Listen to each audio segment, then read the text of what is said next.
Hello everybody and welcome back to motagearx. I'm just going to give you an update of what's been going on with the Bandit.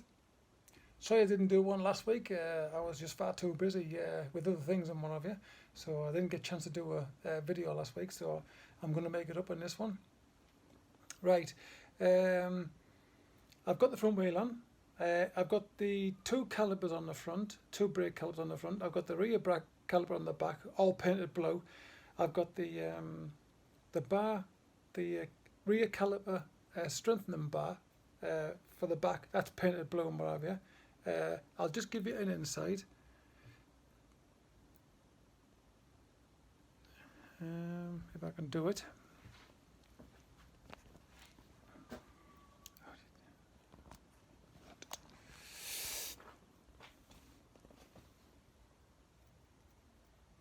You can see the caliper there, and the bar, blue bar there, all painted. Now I haven't put no pads in yet on the calipers at the moment, and I haven't strapped them in properly yet, because I haven't got that far yet. So I just thought I'd put them on, get them out of the way, put the bolts in, so I know where they are. Looking down the bike,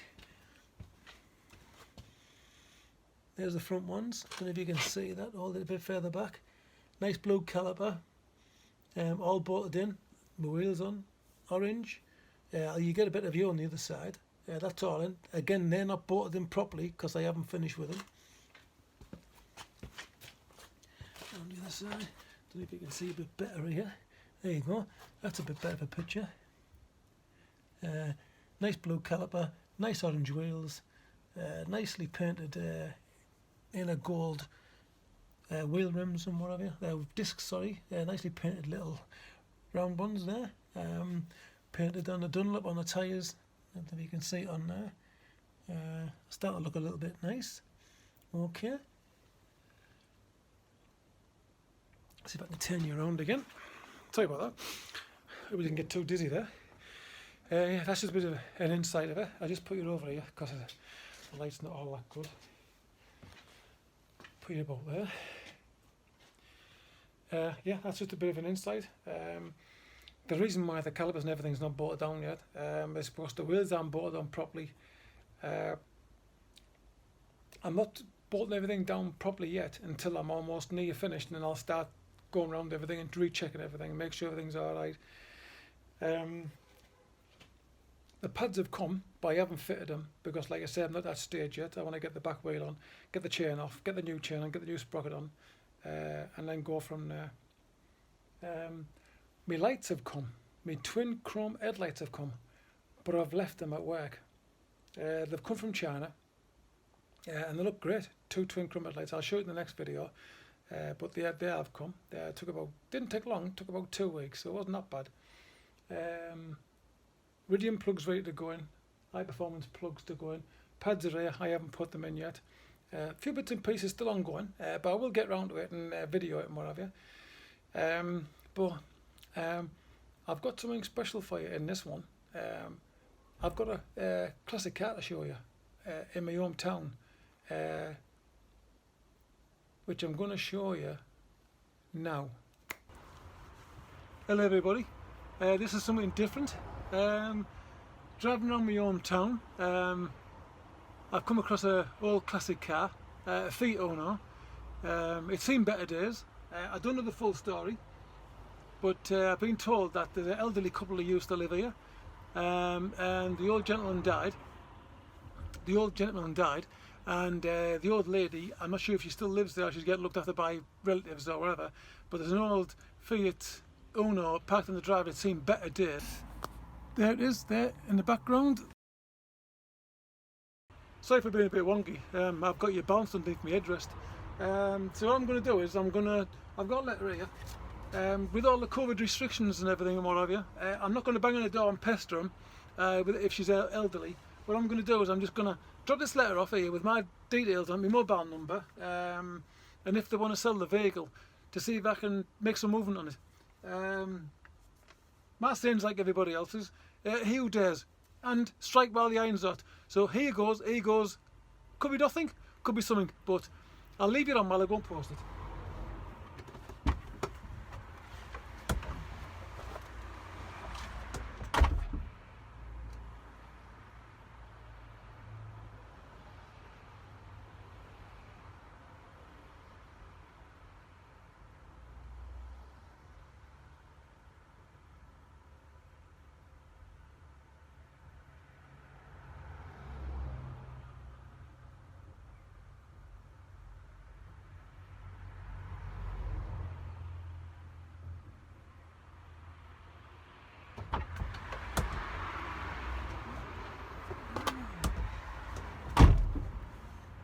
Right, posting's done. We'll just wait to see what happens now. The seed's been planted.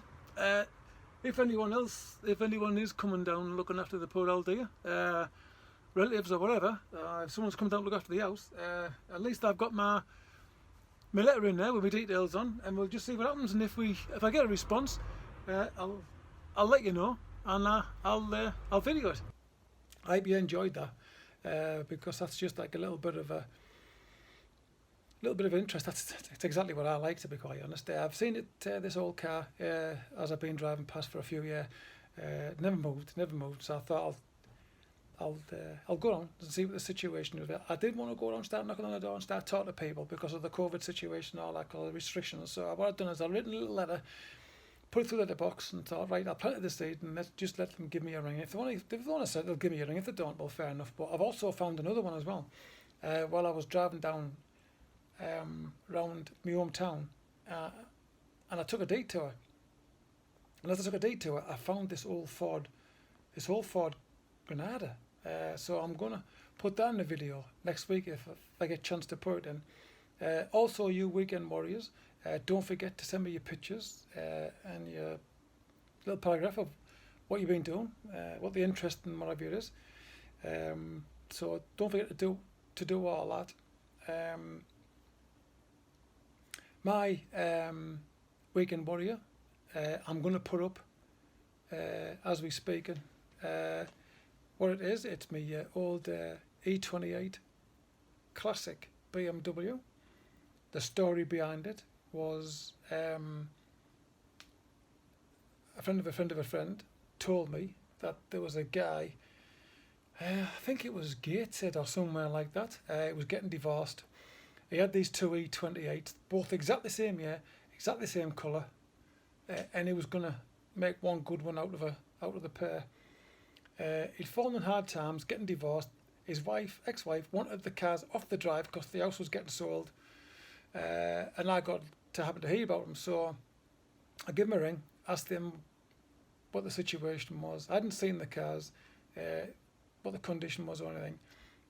So what I done was I went up with a couple of friends, drove all the way down there, had a look round and said, oh yeah, I like I say, one was E28 with a full M body kit and everything on it, but it was just a standard E28, 520, both 520 injections, one had a private plate on 528, but for some mysterious reason I couldn't get the plate changed over, or retention or something happened and I couldn't get it done, so I just ended up taking all the good bits off one of the cars, which was the one with the E28 on, 528 on, 520 on, sorry, and then just getting all the bits off and then scrapping that and then just making one good one, which I drove. I kept it on the road for a bit. I was driving it about for a bit, but like I say, we got them. I'm going off the beaten track, so I got them from, I think it was Gateshead. I managed to get them home, parked them up, and I start over a period of a few months. I started swapping the bits over, the best bits on the one I was going to keep, and as you do. And then it got to the stage where I'd taken all the best bits off I could, because I took the body kit off. I remember taking the body kit off, so I was getting the car ready for MOT, and took the side skirts off just to check the sills. Sills were perfect, absolutely perfect. They were solid as a rock, but the little lip what goes on the bottom of the sill, the tiny little lip, because the body kit, the way it was designed and it went round, as the water went from the top of the body kit, the side skirt, and went down, it held the water, which was clipped. The side skirt was clipped to the bottom of that sill, that little bit extra on the sill, and it started rotting it. So I could have just left it and maybe he's got away with it for the MOT, but me, took the side skirts off, both of them, got the grinder out, got the cutting disc on it, cut the lip off all the way down both sides, got some angle metal, and made like a T-piece, So I had like L shape, long strip, the full length of the sill. Got the grinder out and ground the bottom of the sill, and then tacked it on so it looked, even though you weren't going to see it. It's me, I wanted it to be right. So what I'd done was I tacked it all on, and in the process, as I was grinding and cutting and what have you, I was wearing a protective gloves and stuff and what have you. And as I was grinding the bottom of the sill and what have you, I had to change the disc, one of the cutting discs, because it was worn right down. So I put another brand new cutting disc on, and this was a brand new grinder. As I flicked it round, as I turned it on with one hand and switched it on, the grinder flicked round and caught me finger. I had the gloves on, caught me left hand, my finger on my left hand, and I never thought now of it. And as I was stood there, I seen something dripping on the floor, and I thought, what the hell is that? And I'm just had to look down, looked at my hand, I thought, I can't see nothing. I seen the end of my glove, the finger bit, red. So I took my glove off. What I'd done is, there's my finger there. There's my finger there. That bit there, the grinder had gone right through and cut me tendon. Cut me tendon, so it was like the only thing that was holding me tendon together was like a hair, basically, because the grinder had cut right. Because I'd have turned it on, it flicked round and cut straight through my tendon on my finger. So then everything stopped. Got changed in washing water, went straight to hospital. They had to have an emergency, not an emergency operation, but an operation straight away, where they cut my finger, stitched my tendon together.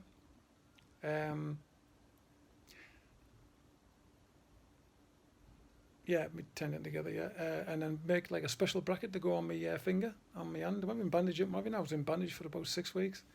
So like I say, I couldn't mess about with the car till after that. So like I say, in about 4 to 6 weeks, it got all right. But I'll always remember that car because of that. Because now my finger doesn't like sit straight. I don't know if you can see that there. It doesn't sit straight as the other ones. It's just angles down basically now. But that's my memory of one of my classics, my E28, my 520 injection. It was a story in itself. Like I say, I drove it about for a bit, got it all through to MOT and what have you. There was a couple of daft little issues and what have you. Put it down for its MOT, flew through. That's another thing as well. I did actually swap the wheels over from the donor car to the better car, and the wheels I put on were like nice bowlers. They were absolutely lovely, as you can see in the pictures and whatever. They were bowlers. It was a lovely car when I finished, and it was a lovely drive to finish as well. It's like everything. I drove it about for a bit, and then I ended up putting it on eBay. And a couple of classic enthusiasts bought it off me, come down with a breakdown truck, and then took it away one Sunday morning, what have you. And that was the end of that, and then on to the next one. So I hope you like the pictures, because it was a good old E28. When I got it home here, it started straight away with a fully charged battery on. Started straight away. It was a bit lumpy, but I put some new plugs in. But besides that, it did actually start straight away. I did want to keep the donor car and then start adding bits to it, and then because apparently I was told to add the better engine in, but I just didn't have the space to put anything. I haven't got a lot of space, so I unfortunately got rid of that, and then got rid of the main one at the end of the day. But it was a nice E28, to be quite honest. Everything worked on it. Just a pleasure to drive, to be quite honest. I've had quite a few E28s. I've had the 518. My very first one was a 518, which I pulled out of a Bradford salvage yard, the red one, many moons ago. Slightly damaged on the front, repaired it all. Next one, I got a 525i, white one with a body kit on, automatic, which I wasn't fussed about. Then after that, I had a 520, and I've had a couple of 528. Now the 528s were very nice. The reason why I sold them in the end is because I lost my license, to be quite honest, because it was honestly really it was super fast. Never had a 535, not yet, but I'd love to have an M535. I'll eventually get one, but there'll be absolutely a fortune on. But when I was doing them up, they were quite reasonable, quite easy money, quite easy to obtain and quite easy money. But yeah, I've had quite a few E28s. So that's just one of mine, Weekend Warriors, and a little bit of history. If you're interested in what happened to me, and like I say, I've got loads more, but that's one of the things that happened to me. So I hope you like the video, and I hope you like me to keep up with all the information on the Bandit and what have you. I'll let you know what happens with that Fiat. Oh, I did actually say it was a Fiat. Oh no, it isn't. It's a Fiat Tipo. I'm not sure if they're worth anything, but it'd be nice to get it to see if it'll start.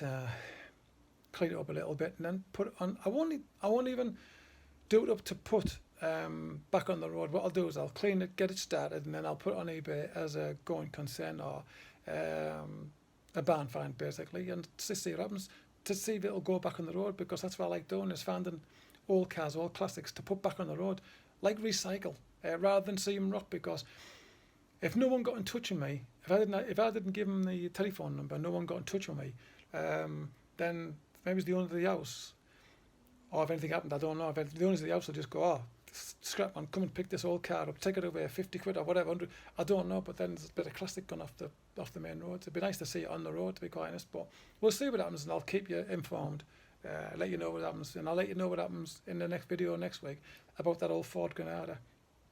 Because when I'm driving about, I keep my eyes wide open and whatever, and I'm just a nosy bugger, to be quite honest, see what's going on. But I hope you like this week's video.